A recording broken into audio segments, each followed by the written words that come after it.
Hey everybody, it's JANG here with a look at a LEGO Legends of Chima set. This is Tormak's Shadow Blazer. It comes with 311 pieces. The Shadow Blazer is a 2-in-1 land-based vehicle, and it's Fire Chi powered, or Fire Chi powered up. It's got a lot of things going on with it, so let's take a closer look at some of its details. The whole thing is really raked forward, it's really angled forward a lot, and right up at the front is this really nice Black Panther styled head. And it's brick built, but this is all just one vehicle roof piece here, a black piece, but it looks good. You got the eyes there, you got the ears that are pointed back here, the old Borak eye pieces. The mouth is shaped nicely, the nose and the teeth especially.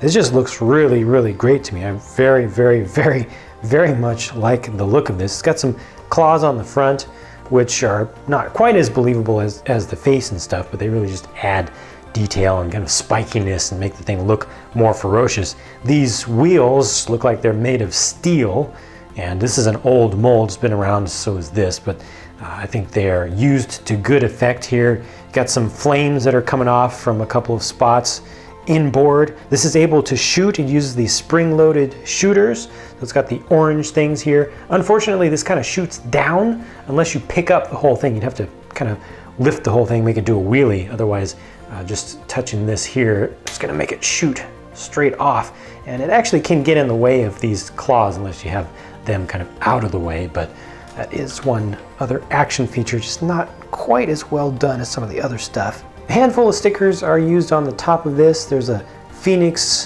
head logo back there, and there's where you put your Fire Chi. This is where you drive it from, all the way back up here. So that's where Tormak would sit while piloting this thing. We'll give you a look at the figures up more closely later on. Back at the back, it's got just regular wheels, and that's really where it's being jacked up. That's what's giving it all the angle. And then back here at the rearmost part of it, you've got this jet exhaust or rocket exhaust. Now this is a pretty clever hiding of a major conversion of the entire vehicle. This back here is actually what you use to convert into Fire Chi mode with this entire vehicle. What you do is you go ahead and do that wheelie that I was talking about to get the shooters to shoot straight forward, but you do it really high and then you spin this around and it turns into a different vehicle. Now you are in Tiger mode. So you've got all the orange, you've got a different face there. That's really, really cool. Such a great design of a head again. You know, I thought I liked the Panther side, but I think I might like the Tiger side even more. Surprisingly, this right here is not a sticker this time. That's a print. So they make you put a sticker on the other one, but this is a print. This is just all built on there. That's not coming off unless you scrape it off.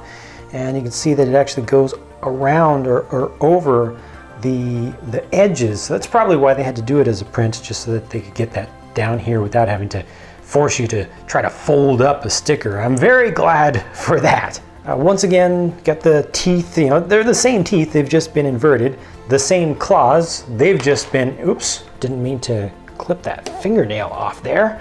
They've just been inverted as well. And then now that you've got your spring-loaded shooters down on the bottom, they have a set of replacements up here, flick fire missiles instead. So those are supposed to be Chi powered. And because you only rotated the front of the vehicle, everything back here stays the same. So Tormak is able to just sit there while half of his vehicle flips over. So I'll just show you that. Again, you do the wheelie, you spin it, and it comes back down in the other mode. So only part of it is being changed. So all this back here is fine. You don't have to move him to a different seat. It's just very seamless. Also, if you're not doing the actual spinning, this also helps you to get over rough terrain. So you can kind of see that as being suspension also. It can work in the front, or you can see it as working in the back, or both. For minifigs, on the left is Tormak with his blaze sword. In the middle is Gorzan with his ultimate fire hammer, and also his exclusive and collectible golden Gorilla Tribe fire harness with the fire wings on the back. And on the right is Psychor, and his weapon is called the Ice Dagger. It's quite a large dagger, if you ask me. Here's what they all look like with their outer headpieces removed. Kind of hard to see Tormak's face detail because it's so dark, and some of the details are in dark blue. They really just don't stand out. It's a little bit more obvious from the back, so you get a different eye expression for sure. And these are new pieces for the fire wings for Gorzan. Last up is this little weapon station for Psychor to use. It's called the Sabertooth Ambush Outpost.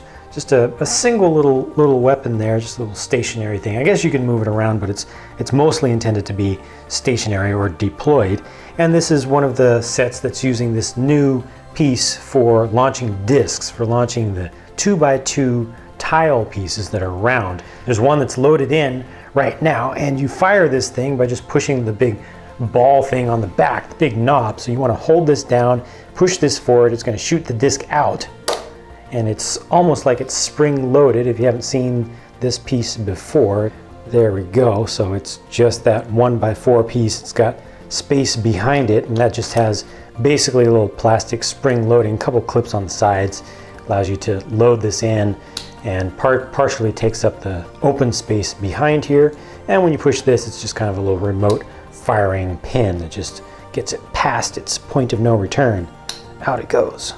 So the design of this set mostly revolves around a gimmick. Ha! Get it? Revolves because it spins. But I think it's a good gimmick. I think it's a really good gimmick, and one that is well applied and that kids will really be able to enjoy for just normal play. I also really like those animal faces on the front, and I feel like they give you a good selection of figures for the size of the set. I'm happy with it. I feel like they've done a good job with this. So that's pretty much all I have to say about it. If you have any thoughts that you would like to share about this set, please do down in the comment section, and I'm gonna go get some more sets ready to review so I can bring you some more videos very soon. Catch you later.